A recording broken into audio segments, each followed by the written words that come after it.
महिलाओं के लिए विज्ञान, स्वास्थ्य एवं पोषण। अब आप सुनेंगे हमारा विशेष कार्यक्रम। ये कार्यक्रम राष्ट्रीय विज्ञान एवं प्रौद्योगिकी संचार परिषद, विज्ञान एवं प्रौद्योगिकी विभाग, भारत सरकार द्वारा उत्प्रेरित एवं समर्थित है और इसे कुमाऊँवानी सामुदायिक रेडियो द्वारा तैयार किया गया।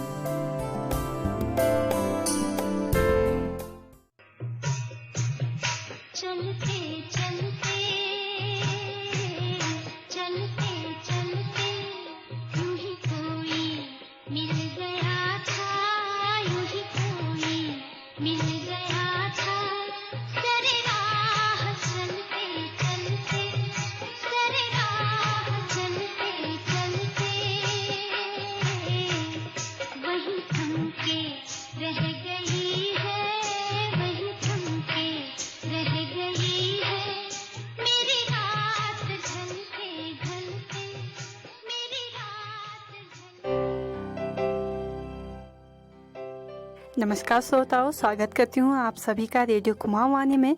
दोस्तों, हम सभी जानते हैं कि मानव शरीर में ज्ञानेंद्रियों का भी बहुत महत्व है, जिसमें से एक है हमारा कान।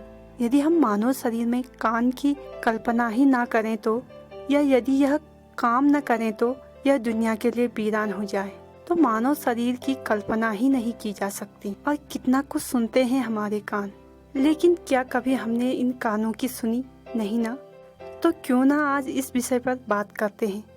बच्चों में कंठमाला, यानी कि बच्चों के कान के नीचे से गांठ का बनना क्या है। और कहा भी जाता है कि बच्चों का पहला रिश्ता माँ से शुरू होता है। वो अपने बच्चों की छोटी छोटी हरकतों से जानने का प्रयास करती हैं कि बच्चों को क्या दिक्कतें हो रही हैं। और ये छोटी छोटी दिक्कतें काफ़ी नहीं हैं, इसके अलावा भी बहुत लक्षण ऐसे होते हैं जिनसे हम पता लगा सकते हैं कि बच्चों में कौन कौन सी दिक्कतें हो रही हैं। ऐसे ही कुछ लक्षणों और उपचार के बारे में बता रहे हैं बाल रोग विशेषज्ञ डॉक्टर मोनिका कांडपाल जी। मेरा नाम डॉक्टर मोनिका कांडपाल है। मैं बीडी पांडे जिला अस्पताल नैनीताल में गले नाक कान यानी कि ईएनटी सर्जन के रूप में तैनाती है मेरा। अगर बात करें 0 से 5 तक या फिर 5 से 10 वर्ष तक के बच्चों में कानों के नीचे से गांठ बन जाती हैं, तो ये क्या है? गले पे कान के नीचे गांठ जो भी होती है वो नोड्स होते हैं, लिम्फ नोड्स बोलते हैं उनको।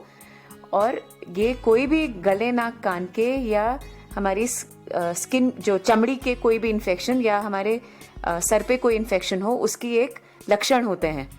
ये कोई अपने में बीमारी नहीं होती है, बीमारी के लक्षण होते हैं। और ये एक अलग से गांठ हो सकती है या लाइन की लाइन, या तो जैसे जिस चीज को कंठमाला बोलते हैं उसका मतलब होता है कि लाइन में गांठें हो। और एक होता है अलग से सिंगल, एक अकेली भी गांठें हो सकती हैं। ये बीमारी के लक्षण होते हैं। बीमारी में ये होता है हल्के फुल्के खांसी जुकाम में, हमारा टॉन्सिल्स हो, गला खराब हो, उसमें भी ये गांठें हो जाती हैं। या फिर बड़ी बीमारी जैसे टीबी हो या आगे अगर साइज बड़ा है लिम्फोमा, ये सब के भी लक्षण है। ये बीमारियों के लक्षण हैं, ये अपने में बीमारी नहीं है, ये जो गांठें होती हैं। जी मैम, जैसे आपने लक्षण बताए, अगर हम छोटे बच्चों की बात करें तो उनमें किस तरीके के लक्षण हमें दिखाई दे सकते हैं? ये गांठ अगर माँ बाप को पता चलती है, छोटी मोटी गांठें तो आपके शरीर में बहुत ही जगह होगी, उसकी कोई चिंता नहीं करनी होती है। लेकिन अगर ये 1 सेंटीमीटर से बड़ी गांठ हो, थोड़ी सी सख्त हो, काफी दिनों से हो, 3-4 महीने से लगातार है, क्योंकि छोटे बच्चों में गांठें आती हैं और खुद से गायब हो जाती हैं, बैठ जाती हैं, तो वो तो गले नाक कान में कोई भी इन्फेक्शन हो तब उसकी वो साइंस होते हैं। लेकिन अगर ये 2-3 महीने से हो रही है, थोड़ी कड़क है और 1 सेंटीमीटर से बड़ी है, तो ये कुछ जांच कराने के एक ये विषय बन जाता है। तो उसमें एक तो बच्चों में क्योंकि टॉन्सिल्स की प्रॉब्लम बहुत होती है, फैरिंजाइटिस मतलब कि गला खराब होने की तकलीफ बहुत होती है, बहते हुए कान उसमें भी ये हो जाती है, रूसी सर में डैंड्रफ यानी कि रूसी हो, वो भी ये गांठें पैदा करती हैं। ये तो छोटी मोटी बीमारी हुई। दूसरा, जब ये लाइन में हो जाती हैं तो जिसको आम भाषा में कंठमाला कहते हैं वो कंठमाला होती है। और उसका जैसे अगर हमने देखा है कि एक सिंगल नोड है, एक अकेली नोड है, तो पहले हम उस बच्चे को एंटीबायोटिक दे के देखते हैं, और जो कारण है, क्योंकि मैंने कहा कि ये लक्षण है, तो असल कारण जो है उसका इलाज करके देखते हैं एंटीबायोटिक्स के रूप में, या अगर रूसी है सर में, जूं है सर में, वो भी एक बहुत बड़ा कारण होती है गांठों का, तो पहले उसका इलाज करेंगे। और ये सब इलाज करने के बाद भी अगर वो गांठ रह जाती है, या दूसरी स्थिति जहाँ पे लाइन की लाइन में गांठ हो, तो फिर हम इनका सुई जांच करते हैं। ये गांठों की हर गांठ जो मरीज लेके आता है, इमिडिएटली तुरंत उसकी सुई जांच की जरूरत नहीं होती है, पहले उसका इलाज होता है एंटीबायोटिक्स वगैरह से। अगर उसके बावजूद ये ठीक नहीं हो रही है, फिर सुई जांच होती है, जिसको FNAC बोलते हैं, जिसमें एक छोटी सी बहुत ही पतली सी सुई इसमें डाल के गांठ के अंदर उसका सैंपल लिया जाता है और टेस्टिंग के लिए भेजते हैं। उससे काफ़ी हद तक पता चल जाता है कि ये किस चीज़ की गांठ हो सकती है, क्या इन्फेक्शन की वजह से ही है, मतलब कहीं और इन्फेक्शन है तो ये है, या TB की गांठें हैं ये। और इन्फेक्शन वही है, इन्फेक्शन अगर निकलता है तो उसके हिसाब से इलाज चलता है, और अगर TB की गांठ होती है तो इसका TB का इलाज चलता है। और TB की जो यहाँ पे मिल जाती है, उसके बाद में हम लोग का छाती वगैरह का भी एक्सरे वगैरह कराते हैं कि ये जो TB है ये खाली गले तक सीमित है या छाती वगैरह में भी कहीं है। और डिपेंडिंग की लिमिटेड है, यानी कि गांठों में है या छाती में भी है, उसके हिसाब से TB का इलाज होता है। TB का इलाज जनरली 6 महीना से 9 महीने तक का होता है। और TB के इलाज की दवाइयाँ डॉट्स एक स्कीम है भारत सरकार की, उसके अंतर्गत फ्री दवाइयाँ मिलती है सरकारी हॉस्पिटल्स में। और उनको, लेकिन डॉट्स का यही होता है कि आपको जो दवा वितरण जो केंद्र होते हैं वहाँ पे आप अपने हाथ से मरीज को दवा दी जाती है, कि आपको अपने हाथ से मतलब खिलाई जाती है, जिससे कि मरीज उसको मिस ना करे।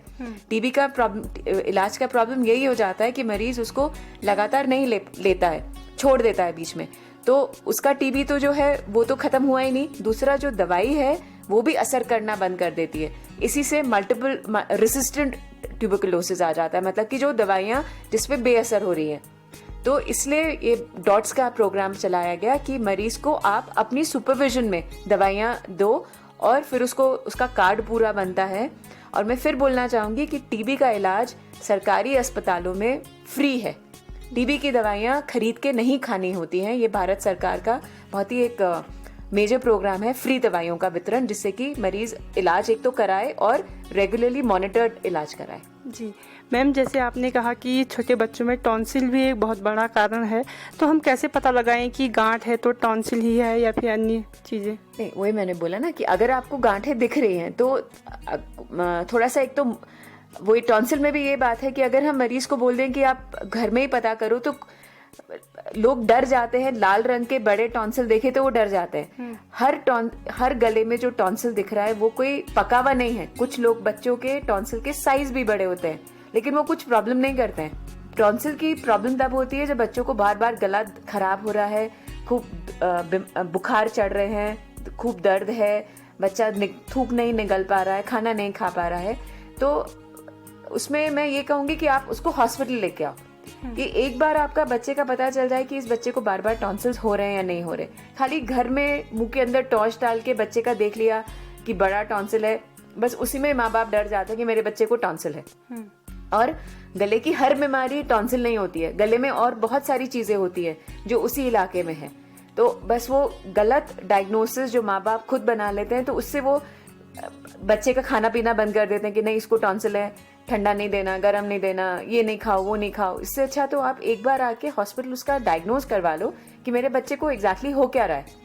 मैम, अगर टॉन्सिल हुए या फिर गांठ बन जाती है तो इन दोनों में दर्द एक समान सा होता है या फिर अलग अलग, या फिर दर्द ही नहीं होता है? अगर टॉन्सिल की वजह से गांठ होगी तो दर्द होगा। जिसे सर में रूसी है उसकी वजह से गांठ है, दर्द नहीं होगा, पेनलेस स्वेलिंग बोलते हैं उनको। लेकिन कोई अक्यूट इन्फेक्शन की वजह से होगा तो उसमें डेफिनेटली बाहर की गांठों में भी दर्द होगा। तो गांठों का मैंने बताया ना लक्षण है, ये बीमारियां नहीं है, ये आपको चेतावनी दे रही है कि यहाँ पे कहीं बीमारी बन रही है इस इलाके में, इसलिए ये गांठें आ जाती हैं गले के अंदर। तो अगर आपके बच्चे को छुटपुट बार बार हो रही है, कोई टेंशन की बात नहीं है, कहीं ना कहीं इसको बीमारी है, ऑटोमेटिकली वो ठीक हो जाएंगी। लेकिन परसिस्ट कर रही है यानी कि बहुत लंबे समय से है, तब एक बार आके आप उसको दिखा जरूर लीजिए। और टॉन्सिल की जहां तक बात हो रही थी, टॉन्सिल का इलाज बहुत सिंपल है, बार बार नहीं हो रहा है, कभी कभी साल में 1-2 बार तो हर बच्चे के गले खराब होता है, तब उस समय उसको एंटीबायोटिक, कुछ गरारे की दवाइयाँ, उस समय खाने पीने का थोड़ा रिस्ट्रिक्शन की बहुत ठंडा मत लो, बहुत खट्टा चीज़ मत लो, लेकिन डरने की बात नहीं होती है टॉन्सिल से। और मैम इसमें खाने पीने में और क्या सावधानी हम बरत सकते हैं अगर किसी के टॉन्सिल हुए या फिर गांठ बनी है, तो किस तरीके का खान पान हम उन बच्चों को दे सकते हैं? गांठ के अंदर मैं खाने के लिए कोई रोकथाम नहीं बोलूंगी, क्योंकि गांठ तो बहुत अलग लक्षण है, बीमारियों के लक्षण है, तो वो तो बीमारी के ऊपर ही डिपेंड करता है कि क्या खाने पीने में क्या है। टॉन्सिल पर से के लिए वही है कि उसको मुलायम खाना देना पड़ेगा जिस समय उसको इन्फेक्शन है, कि वो निगलने में उसको दिक्कत होती है या दर्द होगा। और जहाँ तक रोकथाम, खाने का परहेज, एक बहुत ही मिसकंसेप्शन है कि हम ये छोड़ देंगे। जैसे मैंने बहुत बच्चे ऐसे आते हैं कि क्योंकि उनको बार बार टॉन्सिल होती है, उनकी माँ बाप उनका खाना ही कुछ बंद कर देते हैं, चावल ही पूरा बंद कर दिया या दही बंद कर दिया। ये बहुत मिसकंसेप्शन है। खानों से कभी बीमारी ऐसे नहीं होती। हमें बीमारी है, गला हमारा खराब है, तो हमें नेचुरल है कि हम उस समय खट्टा नहीं खाएंगे, ठंडा नहीं खाएंगे, लेकिन किसी भी बच्चे का कोई चीज बंद कर देना, मैं उस चीज को बिलीव बिल्कुल नहीं करती हूँ उसमें। तो मैम बहुत बहुत धन्यवाद करती हूँ। और जो इन चीज़ों से जो माँ बाप डरते हैं कि बच्चों के कान के नीचे से गांठ बन गई, अब क्या करें और कहाँ दिखाएं, तो उनको क्या संदेश देना चाहेंगी, खासतौर पर हमारे ग्रामीण क्षेत्र की महिलाओं को? और मैंने यही बोला ना कि जो कभी कभार गांठ हो रही है और अपने आप से बैठ जा रही है, तो उसमें कोई डरने की बात नहीं है। लेकिन यह है कि अगर आपके बच्चे के गांठे गले में या कान के नीचे काफ़ी लंबे समय से है, तब आप एक बार आके हॉस्पिटल में दिखाइए उसको, कि उसका पता चले कि वो बच्चे को गांठ क्यों हो रही है।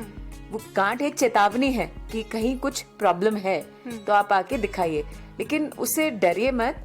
सब इलाज आजकल सब चीज़ का है, और ये नहीं कि आप बहुत दूर कहीं जाना पड़ेगा। हर डिस्ट्रिक्ट हॉस्पिटल में, तो मैं उसके बारे में तो मैं बोल ही सकती हूँ कि आप आइए और दिखाइए, आप डरिए मत। क्योंकि हम लोग देखते हैं कि बहुत बार दादी लोग बच्चों के वो जला के, जहाँ गांठें हो रखी हैं, बहुत सारे आते हैं वो जले हुए निशान देके, और सेकेंडरी इन्फेक्शन उसको हो जाते हैं, चमड़ी के इन्फेक्शन हो जाते हैं, क्योंकि बच्चे के जगह जगह जला होता है, या इतना बड़ा सा बेलेडोना प्लास्टर लगाए वो बच्चे घूमते रहते हैं।